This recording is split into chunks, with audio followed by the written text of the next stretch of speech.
जीवन मरण दोनों ही भगवान के हाथ में है। पर इसका मतलब ये नहीं है कि भगवान के हाथ से मरने वाला मुक्त हो गया पापों से, नहीं, कर्म का फल भोगना पड़ेगा। कंस को अपयश मिला, रावण को अपयश मिला, और ये दोनों ने यश भी कमाया था, दुनिया भर का बल कमाया था, नाम कमाया था, वैभव कमाया था, इन्होंने सब कुछ कमाया था। इनके पास में कोई कमी नहीं थी, हर चीज की सब कुछ था, पर अत्यधिक पाप के कारण यह नुकसान हुआ। अत्यधिक पाप, इसलिए प्राणी मात्र से पाप हो जाए कोई बात नहीं है, पाप हो जाए, हो सकता है, गलती हो सकती है, पर आदमी पाप में ही प्रवृत्त बना रहे तो उसका जीवन अपयशी हो जाएगा, उसका यश समाप्त हो जाएगा, उसके जीवन में कुछ शेष नहीं रह जाएगा। बंधु और बहनों, इसीलिए आपको प्रवृत्ति पाप की नहीं रखनी है, निवृत्ति पाप की रखनी है, प्रवृत्ति पुण्य की रखनी है, सत्कर्मों की रखनी है। आदत हमेशा अच्छे कर्मों की होनी चाहिए। देवराज ब्राह्मण का समय उल्टा आने लग गया, पाप का जागरण हो गया, पाप जाग गया। और जब देवराज के जीवन में पाप जाग गया तो देवराज बीमार पड़ गया। महाराज,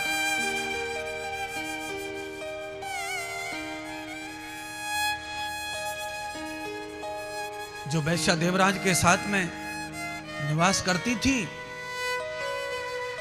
वो सब भाग गई। क्यों? क्योंकि 90% जो लोग हैं, आपके पास में पैसा होगा तो ही आपसे जुड़ेंगे। 90% समाज में लोग इस प्रवृत्ति के होते हैं कि आपके पास में अगर धन है तो आपसे दोस्ती करेंगे, प्यार करेंगे, रिश्तेदारी करेंगे।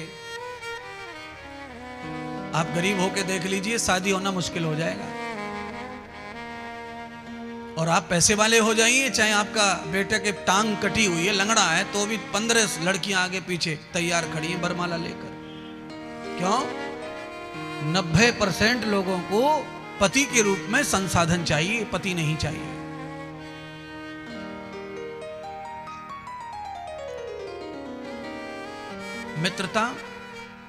मित्रता तो दिल का व्यवहार है, दिल से होती है, दिल की। और दिल अमीर गरीब हो सकता है, पर दिल पैसे से नहीं तोला जा सकता। दिल भाव से, विराटता से तोला जाता है। कस्य दोषम निरंकणम।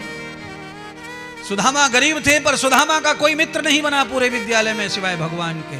ये ध्यान कर लो, बहुत विद्यालय में विद्यार्थी थे। महर्षि सांदीपनी आश्रम में विद्यार्थी बहुत थे, पर सुदामा का कोई मित्र नहीं बना।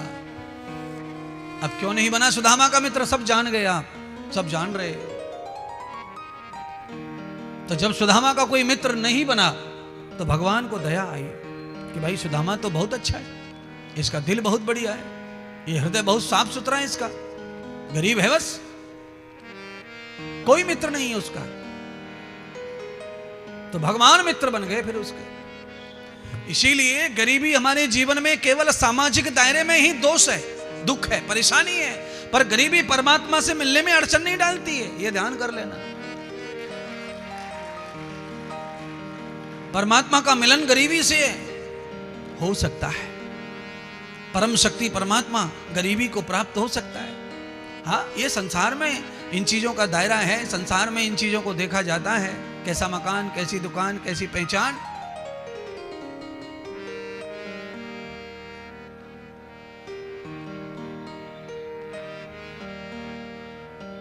चटक मटक का संसार है, जो दिख रहा है वही बिक रहा है।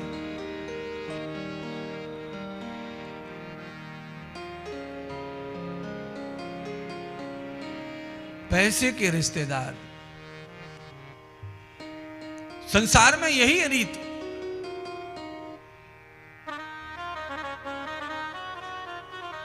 आप समझ रहे हैं? रामा कृष्णा रिश्तेदारी भी पैसे की वजह से चलती है।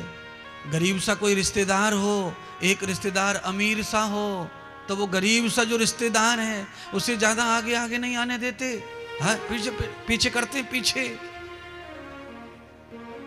अपनी बराबर का कोई हो या अपने से चढ़ा उतरा हो तो उसको आगे आगे करेंगे, उसके वीडियो आने चाहिए, उसकी फोटो आने चाहिए, गरीब का नहीं आना चाहिए, चाहे वो सगा है। इतना संसार में चलता है। पर भगवान के यहां गरीबी अमीरी का कोई भी शौक नहीं है परमात्मा को। परमात्मा को जो शौक है वो अंदर का है। भगवान ने पहचान लिया था सुदामा को कि सुदामा तो अंदर हृदय से अमीर है, ये तो बाहर से ही गरीब है, और इसकी फटे हाल फटे कपड़ों की वजह से कोई इससे मित्रता नहीं कर रहा है। तो परमात्मा ने मित्रता कर ली सुदामा से, और ये संसार का दर्शन भी हो गया कि ये संसार किसको पसंद करता है, संसार को क्या चाहिए।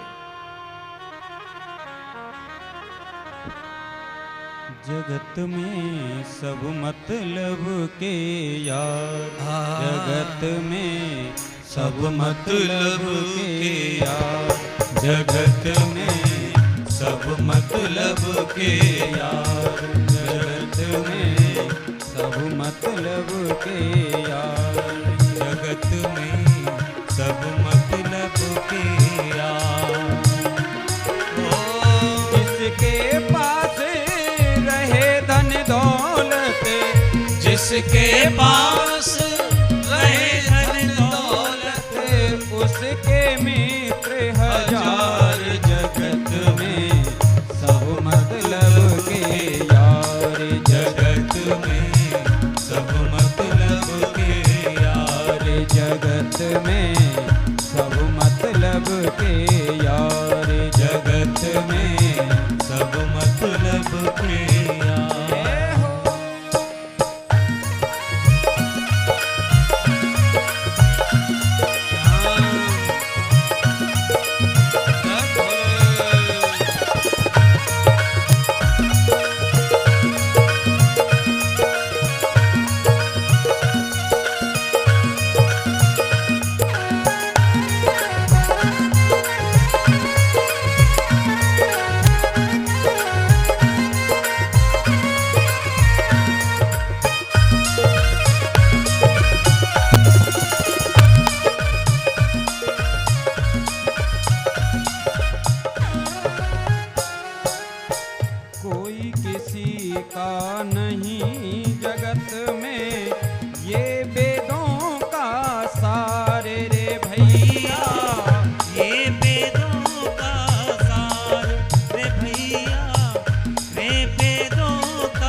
जगत में जीवन मिला उदार, जगत में जीवन मिला उदार।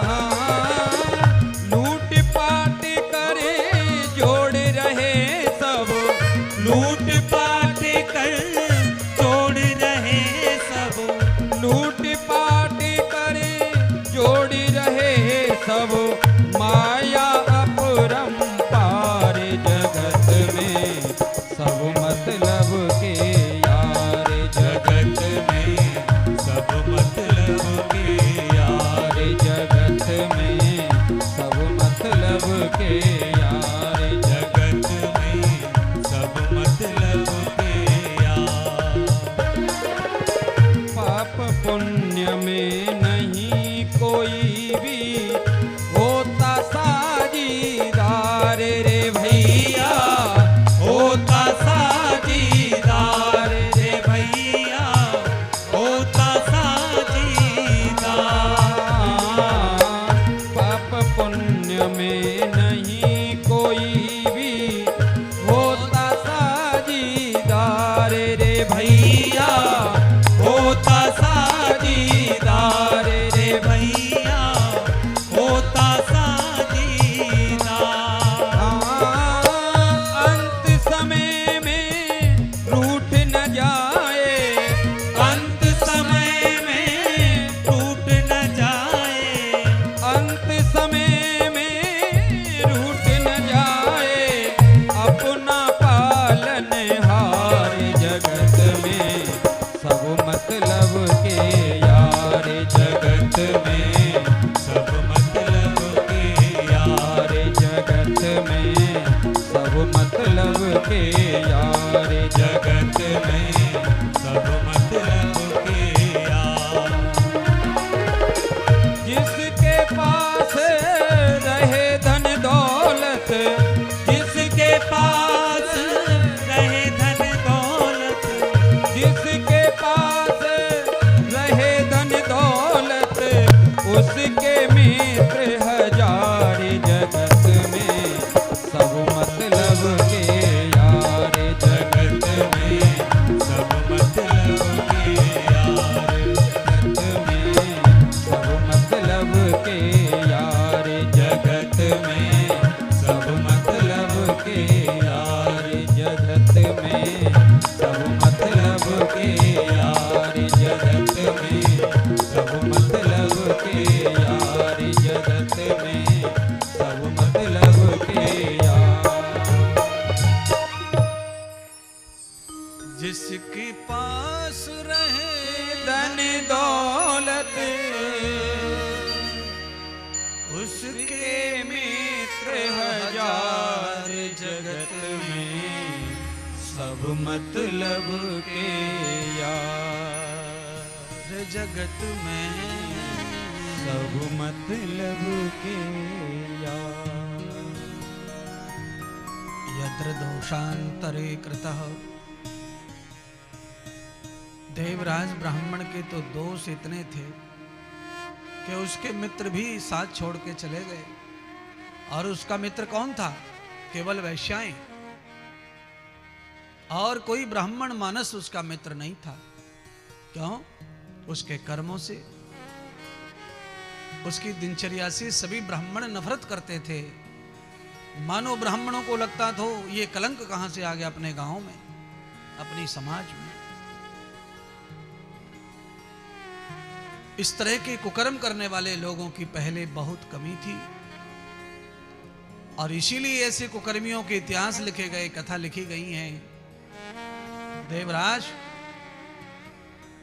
अपने पाप कर्मों के कारण भयंकर बीमारी का शिकार हो गया।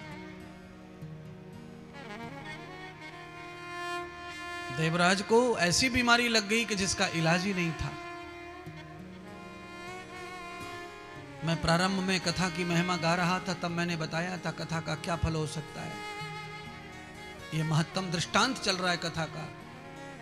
प्रमाण देना चाहिए तो यह प्रमाण की कथा चल रही है। मैंने कहा था कि एक गोली से भी आदमी ठीक हो जाए तो समझ लेना उसका कोई पुण्य काम कर गया, कोई हवन काम कर गया, कोई कथा का सुनना कथा करना काम कर गया। आदमी की कार जब स्पीड में गड्ढे में गिरती है और सब सुरक्षित वापस आ जाते हैं तो समझ लेना कोई संकल्प काम कर गया। कोई आपने व्रत लिया, उपवास लिया, कोई कथा संकल्प ले लिया, आपने यज्ञ संकल्प ले लिया, वह काम कर गया। परमात्मा को प्रिय है कि आपका संकल्प सिद्ध हो जाए। कोई पुण्य कर लिया, इसलिए वो संकल्प सिद्ध करने के लिए प्रभु ने तुम्हें बचा लिया। न जाने क्या हो जाता, कैसा हो जाता, ये सब अंदाज लगा लिया करो। किसी भी घटना में जान बच जाए, कोटि कोटि परमात्मा को धन्यवाद करो। और उस समय के बाद जितना हो सके उतना सत्कर्म करो, शुभ कर्म करो, सत्कर्म करो, शुभ कर्म करो। क्योंकि जो जीवन बख्शा है परमात्मा ने, वो तुम्हारे कल्याण के लिए बचा है जीवन। संसार का जो जीवन था वो तो परमात्मा ने छिना लिया होता तुमसे, पर लौटा दिया वापस। थोड़ा सा डराया, धमकाया, लौटा दिया। सुधर जाओ, भगवान ने ऐसा कहा। ये जो एक्सीडेंट में जीवन बच जाने का मतलब है सुधर जाओ। व्यापार में अचानक घाटा पड़ जाने का मतलब दोबारा पटरी पर गाड़ी आ जाए, समझ लो भगवान कह रहे हैं सुधर जाओ। भयंकर बीमारी में बाईपास हो गया, हार्ट का जीवन बच गया, भगवान कह रहे हैं सुधर जाओ। मौका दिया, और उस इशारे को, उस मौके को जो समझ गया वो इस मार्ग पर लग जाता है। और इस मार्ग पर आने से वो हमेशा हमेशा के लिए बाईपास होकर भी जवान होकर ही घूमता रहता है। फिर उसे बाईपास का कोई खतरा नहीं सताता कि मेरा हार्ट बाईपास हो चुका है, मेरी किडनी पड़ी है, मैं तो दूसरे की किडनी पे चल रहा हूं। ये डर खत्म हो जाता है कब? जब के शुभम में परमात्मा का दिया हुआ जीवन आ जाता है, भगवान का धन्यवाद आ जाता है, और उसकी रुचि परमार्थिक कामों में लग जाती है, भगवान के कार्यों में लग जाती है। ऐसा नहीं है कि भगवान के कामों में पाखंड न होता हो, पाखंड भी होता है। भगवान के नाम पर, भगवान की पूजा के नाम पर भी अंधविश्वास फैलाया हुआ है, बहुत सारा चलता है। तो उस अंधविश्वास की वजह से आप अच्छे और सिद्धांतिक यज्ञ आदि कर्मों से वंचित रहें, ऐसा भी नहीं मानना चाहिए। योग्य, विवेकपूर्ण भगवान के लिए जो कर्म है उनका निर्वाह करना चाहिए। सब में अंधविश्वास नहीं खोजना चाहिए। यज्ञादि कर्म तो सत्कर्म है, ये तो अंधविश्वास का विषय नहीं, ये तो विज्ञान का विषय है। और जहां विज्ञान प्रमाण आता हो वहां अंधविश्वास की जगह ही नहीं रह जाती।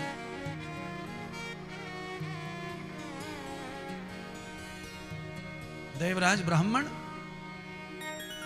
बिस्तर में लग गया, उसकी पीठ में से खपटे निकलने लगे, चमड़ी बिस्तर से चिपक गई, शरीर गल गया, उसका लग गया शरीर बिस्तर में। ऐसी बीमारी ने उसे ग्रसित कर दिया, घेर लिया। अब कोई तो उसके पास आए ना, सब डरते उससे, और किसी के साथ में उसका व्यवहार नहीं था, इस कारण कोई आता नहीं उसकी मदद के लिए, पानी पिलाने, दवा देने, देखने तक कोई नहीं आता। अंत में पापी देवराज इतना घबरा गया, इतना परेशान हो गया कि उसने मृत्यु, आत्महत्या का निश्चय कर लिया। अब एक ही मार्ग है इस शरीर से, दुख से मुक्त होने का, कि आत्महत्या कर लो। जैसे तैसे देवराज ब्राह्मण बिस्तर से खड़ा होकर आत्महत्या करने के लिए प्रातः ब्रह्म 4 बजे मुहूर्त में निकल पड़ा। पास में बावली थी, उस बावली में कूद करके जान दे दूंगा और इस शरीर से, इस दुख से छुटकारा प्राप्त हो जाएगा। ये सोच ही जा रहा था, जैसे तैसे चलकर मार्ग में, जैसे ये शिवालय हैं, जिस शिवालय के बारे में केवल लोग सुने थे, कुछ विशेष यहां कोई मंदिर और इस तरह का कोई दर्शन नहीं था, ऐसे ही प्राचीन कोई शिवालय था। और वो शिवालय पर ऐसे ही शिवरात्रि में उत्सव हुआ करते थे वर्ष के बाद। तो वर्ष में शिवरात्रि का उत्सव चल रहा था और वहां पर बड़े बड़े आचार्य विद्वान यज्ञ कर रहे थे और शिव महिम्न स्तोत्र और शिव महापुराण की पारायण कर रहे थे।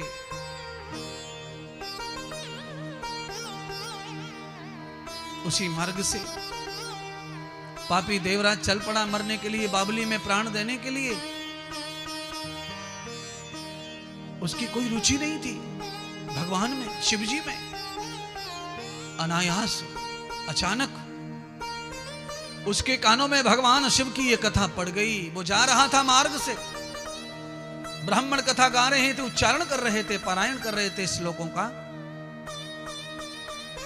जैसे भागवत में भगवान सुखदेव स्वयं शिव ब्राह्मणों के द्वारा गाए हुए श्लोकों से जागृत समाधि से हो गए। समाधि का मतलब मृतदेह जैसा स्वरूप।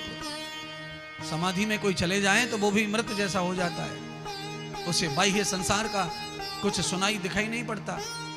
पर भागवत के श्लोकों से भगवान श्री सुखदेव जी का भी चित्त वापस आ गया और वो जागृत होकर घर वापस आ गए। ऐसे ही ये शिव कथा के जो श्लोक हैं, जैसे ही उस पापी के कानों में पड़े, शिव का एक शब्द, शिव महापुराण का एक शब्द भी मेरे कानों में पड़ जाए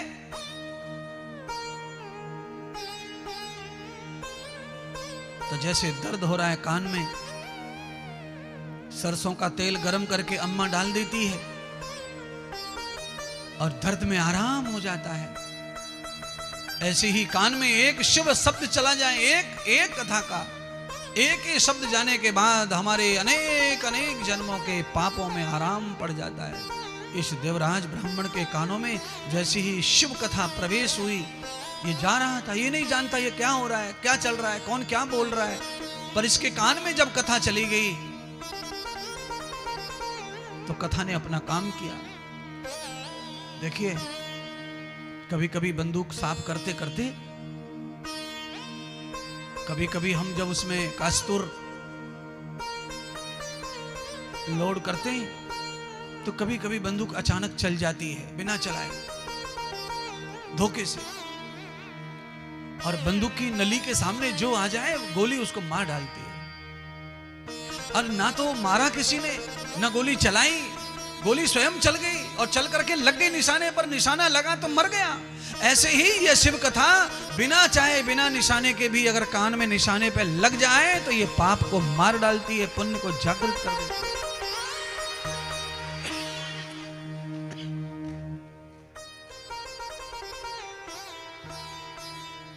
और इसे श्रद्धा से कोई सुने तो उसका कहना क्या है।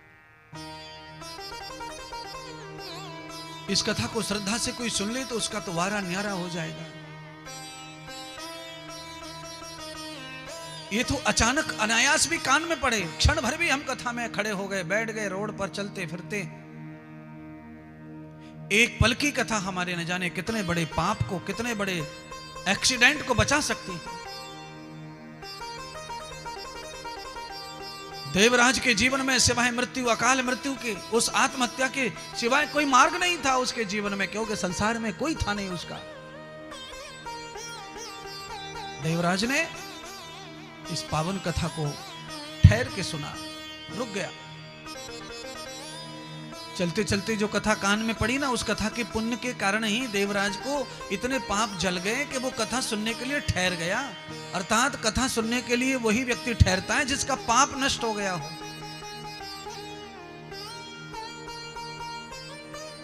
जिसके पाप का नाश नहीं हुआ है वो कथा श्रवण के लिए आने की तो बात छोड़ो, वो सोचेगा भी नहीं।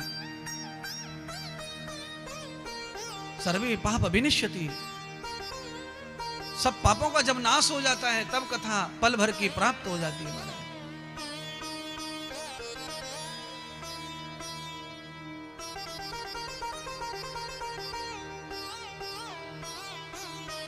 पैसा आएगा जाएगा, समय आएगा जाएगा, फिर कभी नहीं आएगा। पैसा तो आएगा और जाएगा, पैसा चला गया फिर आ जाएगा, पर समय गया तो फिर नहीं आएगा। इसीलिए समय का कभी दुरुपयोग नहीं करना चाहिए प्यारे बंधुओं।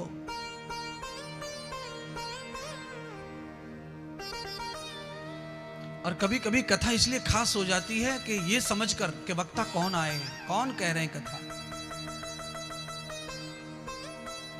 वक्ता अगर सूत जी हैं तो कथा अवश्य सुनो, वक्ता अगर सुखदेव अवश्य सुनो। सारी दुनिया को छोड़ दो, क्योंकि देवता तरस रहे उनकी कथा श्रवण करने के लिए।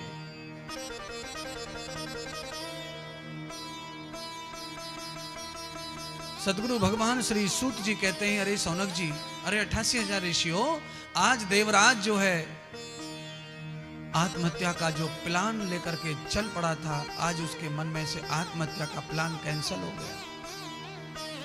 आत्महत्या करके और पाप करना चाहता था, वो खत्म हो गया। अब आत्महत्या कैंसिल। कहाँ गया?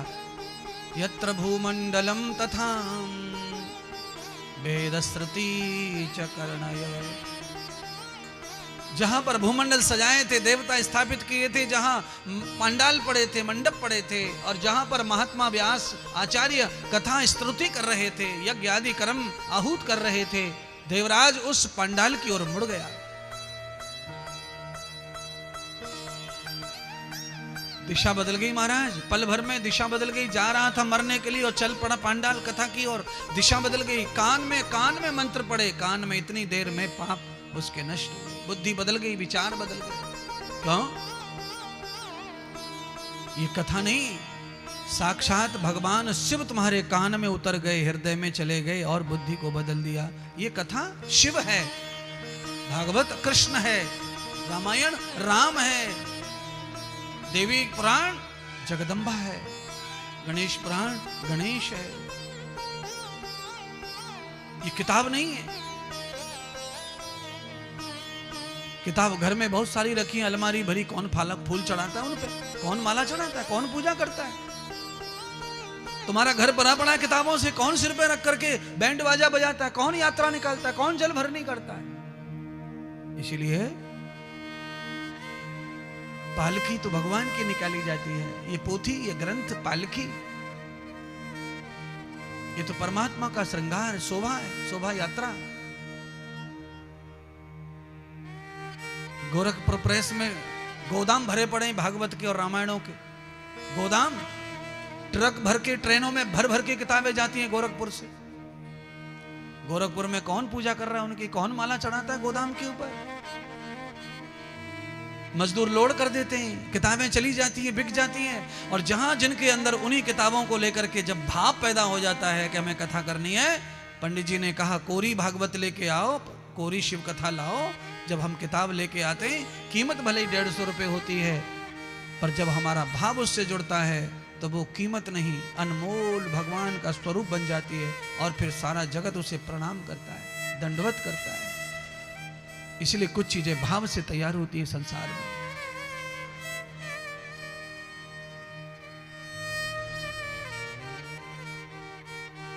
शुरू में रेलगाड़ी जब चली थी, तो शुरू में रेलगाड़ी को चलाने के लिए कोयला चलाया जाता, कोयला।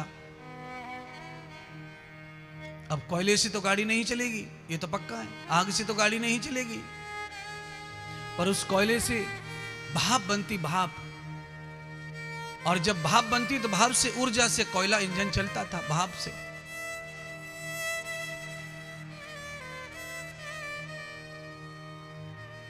डीजल और पेट्रोल इंजन को चलाते हैं, इनसे जो भाप बनती है उससे ऊर्जा तैयार होती है, उससे गाड़ी चलती है। तो आपके अंदर जो कथा श्रवण है, मटेरियल है कथा, जो मंत्र है वो मटेरियल है, पेट्रोल है, डीजल है, गैस है। पर उसको जब आप अंदर डाल करके मंत्र को, भजन को कीर्ति में लाते हैं, क्रिया में लाते हैं, तो उससे एक भाव पैदा होता है भगवान के लिए। और वो जब भाव पैदा होता है, वह आपकी जिंदगी को चलाता है, परमात्मा से मिलाता है, आपको कथा करवाने के लिए यजमान बनाता है, यज्ञ में बिठाने के लिए यजमान बनाता है। आप काम छोड़ देते हैं, सब छुट्टी निकालते हैं और यहाँ आते हैं, यज्ञ में बैठते हैं, कथा सुनते हैं, सेवा करते हैं। भाव के बगैर सामान नहीं मिलता बाजार में, तो भगवान कैसे मिलेगा?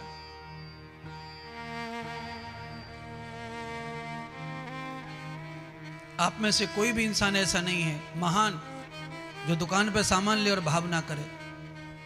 दुकानदार ने जो कह दिया तुमने वो दे दिया, ऐसा कभी नहीं हो सकता। एक रेट की दुकान पर भी आदमी घीसा घासी करता है। सामान पे लिखा हुआ है एक रेट का सामान, 100 रुपए का ही आएगा ये डिब्बा, पर फिर भी हम कहते नहीं 90 लो 90 लो, 90 में ही आता है। फिर एक रेट का सामान है, फिर भी भाव करके कुछ फायदा हो रहा है, ये ध्यान कर लो। 100 रुपए लिखे और एक रेट लिखा हुआ, एक ही रेट, यहाँ रेट कम नहीं किया जाता, ये बोर्ड लगा हुआ है। पर जब ग्राहक आता है तो दुकानदार को लालच होता है, खाली न चले जाए, 10 रुपए कम कर लेता है और रेट वही लिखा रहता है। ऐसे ही भाव से भगवान उपलब्ध हैं आपके लिए। इसलिए जीवन में भाव का भी महत्व है, ज्ञान का महत्व है, भक्ति का महत्व है, पर सब अधूरे हैं एक दूसरे के बिना। जहां ज्ञान है वहां भक्ति जरूर चाहिए, जहां ज्ञान है वहां भाव जरूर चाहिए, जहां ज्ञान है वहां प्रीति जरूर चाहिए, जहां ज्ञान है वहां सरलता जरूर चाहिए। ज्ञानी में सरलता नहीं है तो वो ज्ञानी नहीं है, भक्त में सरलता नहीं है तो वो भक्त नहीं है। भाव भगवान के प्रति जिसका जागृत है, उसमें अगर क्रोध ही क्रोध है तो वो भक्त नहीं है।